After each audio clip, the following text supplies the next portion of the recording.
CM Siddaramaiah ಅವರನ್ನ ಡಿನ್ನರ್ಗೆ ಕರೆಯುತ್ತೇನೆ, DCM DK Shivakumar ಹೇಳಿಕೆ. ರಾಜ್ಯದಲ್ಲಿ ಕಳೆದ ಕೆಲ ದಿನಗಳಿಂದ ನಡೆಯುತ್ತಿದ್ದ ಸಿಎಂ ಕುರ್ಚಿಗಾಗಿ ಗುದ್ದಾಟ ತಾತ್ಕಾಲಿಕ ವಿರಾಮ ಬಿದ್ದಿದ್ದು, ಸಿಎಂ ಸಿದ್ದರಾಮಯ್ಯ ನೇತೃತ್ವದಲ್ಲಿ ನಡೆದ ಬ್ರೇಕ್ಫಾಸ್ಟ್ ಮೀಟಿಂಗ್ ಬಳಿಕ ಮೊದಲ ಬಾರಿಗೆ ಡಿಸಿಎಂ ಡಿಕೆ ಶಿವಕುಮಾರ್ ಅವರು ಪ್ರತಿಕ್ರಿಯೆ ನೀಡಿದ್ದಾರೆ. ಬ್ರೇಕ್ಫಾಸ್ಟ್ ಸಭೆ ಬಳಿಕ ಮಾಧ್ಯಮದವರೊಂದಿಗೆ ಮಾತನಾಡಿದ ಡಿಕೆ ಶಿವಕುಮಾರ್, ಇನ್ನು ಮುಂದೆ ರಾಜಕಾರಣ ಇಲ್ಲ, ಏನಿದ್ರೂ ಜನರ ಸೇವೆ, ಆಡಳಿತ ಅಷ್ಟೇ. ಮುಖ್ಯಮಂತ್ರಿಯವರನ್ನ ನಾನು ಡಿನ್ನರ್ಗೆ ಕರೆಯುವ ದಿನಾಂಕವನ್ನು ಶೀಘ್ರದಲ್ಲೇ ತಿಳಿಸುತ್ತೇನೆ ಎಂದು ಹೇಳಿದ್ದಾರೆ. ಆರ್ಎಸ್ಎಸ್ ಬಿಟ್ಟು ಎನ್ಸಿಸಿ ಸೇರಿಕೊಳ್ಳಿ, ಯುವಕರಿಗೆ ಸಚಿವ ಪ್ರಿಯಾಂಕ್ ಖರ್ಗೆ ಕರೆ. ರಾಷ್ಟ್ರಕ್ಕೆ ಅರ್ಥಪೂರ್ಣ ಕೊಡುಗೆ ನೀಡುವಲ್ಲಿ ಆರ್ಎಸ್ಎಸ್ ಬಿಟ್ಟು ಎನ್ಸಿಸಿಗೆ ಸೇರ್ಪಡೆಗೊಳ್ಳಬೇಕೆಂದು ಸಚಿವ ಪ್ರಿಯಾಂಕ್ ಖರ್ಗೆ ಹೇಳಿದ್ದಾರೆ. ಸಾಮಾಜಿಕ ಜಾಲತಾಣ ಎಕ್ಸ್ನಲ್ಲಿ ಪೋಸ್ಟ್ ಮಾಡಿರುವ ಅವರು, ದೇಶಭಕ್ತಿ ಮತ್ತು ರಾಷ್ಟ್ರೀಯತೆ ಮೌಲ್ಯಗಳನ್ನು ಅರ್ಥ ಮಾಡಿಕೊಳ್ಳಲು ಬಯಸುವ ಮತ್ತು ರಾಷ್ಟ್ರಕ್ಕೆ ಅರ್ಥಪೂರ್ಣ ಕೊಡುಗೆ ನೀಡಲು ಉತ್ಸುಕರಾಗಿರುವ ಯುವಕರು ಆರ್ಎಸ್ಎಸ್ ಬಿಟ್ಟು ಎನ್ಸಿಸಿಗೆ ಸೇರ್ಪಡೆಗೊಳ್ಳಬೇಕೆಂದು ಕರೆ ನೀಡಿದ್ದಾರೆ. ನನ್ನ ಅಧಿಕಾರ ಹೋದಾಗ ಯಾವ ಮಠಾಧೀಶರ ನೆರವು ಕೇಳಿರಲಿಲ್ಲ, ಕೈ ನಾಯಕರಿಗೆ ಕೇಂದ್ರ ಸಚಿವ ಎಚ್ ಡಿ ಕುಮಾರಸ್ವಾಮಿ ಟಾಂಗ್. ನಾನು 2 ಬಾರಿ ಮುಖ್ಯಮಂತ್ರಿಯಾಗಿದ್ದೆ, ಅಧಿಕಾರ ಹೋದಾಗ ನಾನು ಮಠಾಧೀಶರ ಬಳಿ ನೆರವು ಕೇಳಿಲ್ಲ ಎಂದು ಕೇಂದ್ರ ಸಚಿವ ಎಚ್ ಡಿ ಕುಮಾರಸ್ವಾಮಿ ಕೈ ನಾಯಕರಿಗೆ ಟಾಂಗ್ ನೀಡಿದ್ದಾರೆ. ಬೆಂಗಳೂರಿನಲ್ಲಿ ಮಾತನಾಡಿರುವ ಅವರು, ನಾನು 2 ಬಾರಿ ಸಿಎಂ ಆದೆ, ಅಧಿಕಾರ ಹೋದಾಗ ನಾನು ಮಠಾಧೀಶರ ನೆರವು ಕೇಳಿಲ್ಲ. ಒಕ್ಕಲಿಗ ಸಮಾಜ, ಇನ್ನೊಂದು ಸಮಾಜದ ಬಗ್ಗೆ ನಾನು ಹೇಳಲ್ಲ. ನಾನು ಹೇಳೋದು, ಸಮಾಜದಲ್ಲಿ ಈ ರೀತಿ ಜಾತಿ ವಿಚಾರ ಹೇಳಿಕೊಂಡು ಧಾರ್ಮಿಕ ಕ್ಷೇತ್ರಗಳನ್ನು ದುರುಪಯೋಗ ಮಾಡಿಕೊಳ್ಳುವುದು ಯಾವುದೇ ರಾಜಕಾರಣಿಗಳಿಗೆ ಶೋಭೆ ತರಲ್ಲ ಎಂದು ಕಿವಿಮಾತು ಹೇಳಿದ್ದಾರೆ. ಸಿದ್ದರಾಮಯ್ಯ ದೇವರಾಜ್ ಅರಸು ರೆಕಾರ್ಡ್ ಬ್ರೇಕ್ ಮಾಡಕ್ಕೆ ಹೊರಟಿದ್ದಾರೆ. ಶಾಸಕ ಶೈಲೇಂದ್ರ ಬೆಲ್ದಾಳೆ. ಸಿಎಂ ಸಿದ್ದರಾಮಯ್ಯ ಅವರು ದೇವರಾಜ್ ಅರಸು ಅವರ ರೆಕಾರ್ಡ್ ಬ್ರೇಕ್ ಮಾಡಬೇಕು, ಅದಕ್ಕೆ ಈ ಡ್ರಾಮಾ ಇನ್ನೂ 2-3 ತಿಂಗಳು ನಡೆಯುತ್ತದೆ ಎಂದು ಶಾಸಕ ಶೈಲೇಂದ್ರ ಬೆಲ್ದಾಳೆ ನಾಯಕತ್ವ ಬದಲಾವಣೆ ಕುರಿತು ಹೇಳಿಕೆ ನೀಡಿದ್ದಾರೆ.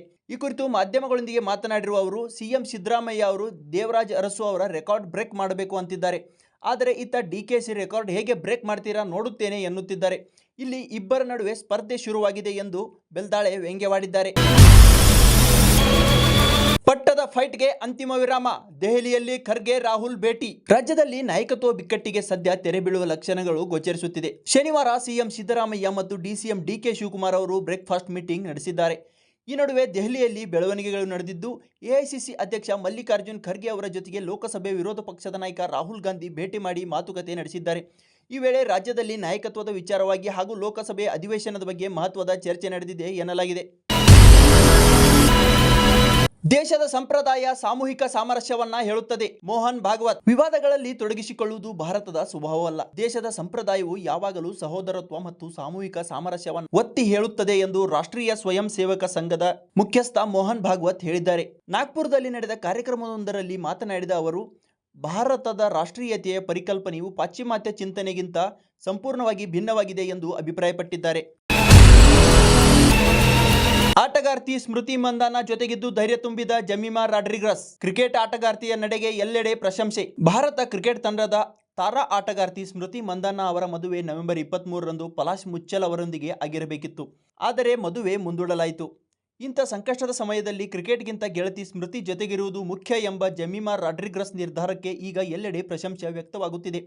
ನವೆಂಬರ್ 23ರಂದು ಪಲಾಶ್ ಮುಚ್ಚಲ್ ಅವರೊಂದಿಗೆ ವಿವಾಹ ಆಗಿರಬೇಕಿತ್ತು. ಆದರೆ ಸ್ಮೃತಿ ತಂದೆಗೆ ವಿವಾಹಕ್ಕೆ ಕೆಲವೇ ಸಮಯದ ಮೊದಲು ಸಂಭವಿಸಿದ ಹೃದಯಾಘಾತದಿಂದಾಗಿ ಮದುವೆ ಮುಂದೂಡಲಾಯಿತು. ಅದಾದ ನಂತರ ಅನಾರೋಗ್ಯದಿಂದಾಗಿ ಪಲಾಶ್ ಆಸ್ಪತ್ರೆಗೆ ದಾಖಲಾದ ಸುದ್ದಿ ಹೊರಬಿದ್ದಿತ್ತು.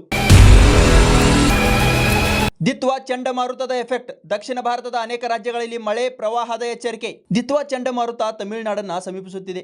ಪ್ರಸ್ತುತ ಶ್ರೀಲಂಕಾ ಮತ್ತು ನೈಋತ್ಯ ಬಂಗಾಳ ಕೊಲ್ಲಿಯಲ್ಲಿ ಸಮೀಪದಲ್ಲಿರುವ ದಿತ್ವಾ ಚಂಡಮಾರುತವು ಸ್ವಲ್ಪ ತೀವ್ರಗೊಂಡು ನವೆಂಬರ್ 30ರ ಆರಂಭದ ವೇಳೆಗೆ ಉತ್ತರ ಒಳನಾಡು, ಪುದುಚೇರಿ, ಕರಾವಳಿಯ ಕಡೆಗೆ ಚಲಿಸುವ ಸಾಧ್ಯತೆ ಇದೆ ಎಂದು ಭಾರತೀಯ ಹವಾಮಾನ ಇಲಾಖೆ ಎಚ್ಚರಿಸಿದೆ.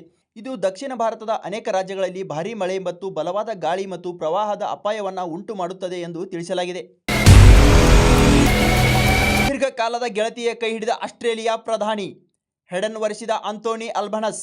ಆಸ್ಟ್ರೇಲಿಯಾ ಪ್ರಧಾನಿ ಆಂಥೋನಿ ಅಲ್ಬನೀಸ್ ಅವರು ಶನಿವಾರ ತಮ್ಮ ದೀರ್ಘಕಾಲದ ಗೆಳತಿ ಜೋಡಿ ಹೆಡನ್ ಅವರನ್ನು ವಿವಾಹವಾದರು. ಈ ಮೂಲಕ ಅಲ್ಬನೀಸ್ ಅವರು ಅಧಿಕಾರದಲ್ಲಿದ್ದಾಗ ವಿವಾಹವಾದ ಆಸ್ಟ್ರೇಲಿಯಾದ ಮೊದಲ ಪ್ರಧಾನಿಯಾಗಿದ್ದಾರೆ.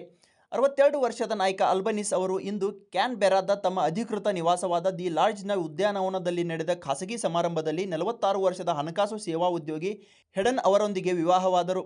ಇದು ಆಂಥೋನಿ ಅಲ್ಬನೀಸ್ ಅವರಿಗೆ 2ನೇ ಮದುವೆಯಾಗಿದೆ.